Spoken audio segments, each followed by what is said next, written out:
What do you think some of the unique things are for your generation as you perceive missions? As you were presenting this, did you experience any tension between those that are older and kind of where your peers were at as you were putting this together?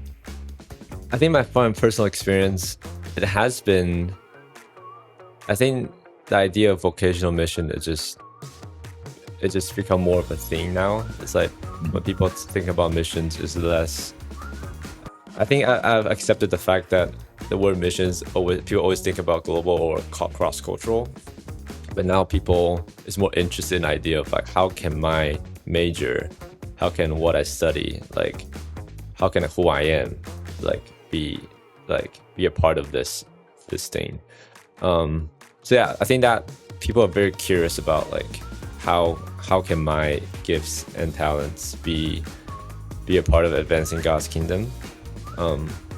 That's kind of just what I experienced, because I feel for me it's kind of hard to look back to a memory and see like, oh, what were the past generation thinking? Because like I wasn't thinking about that at all as a kid. Yeah. But when I think about like students nowadays, I think that's a major trend for sure. Yeah. Olivia, do you have any thoughts on that? Yeah, I would say I think that our generation is very mindful of the nuances that come with doing missions.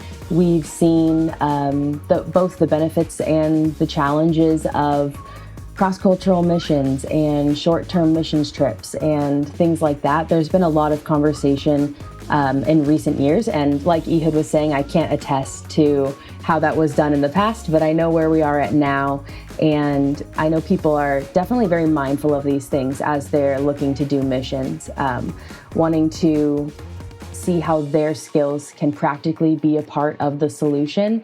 As Ehud had mentioned with vocational missions, that's a huge focus.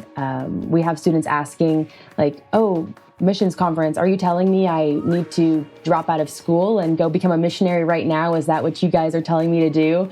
And we're like, no, not necessarily. Maybe there is a small percentage that God is calling them to do that, but I think for the vast majority, God has really gifted us with certain things and certain skills and inclinations. And so we want to see how can missions conference come alongside students and lead them into missions given their trainings and the things that they're learning in school. So those are all conversations that we heard with missions and as we were putting on the conference that I think might be unique to our generation.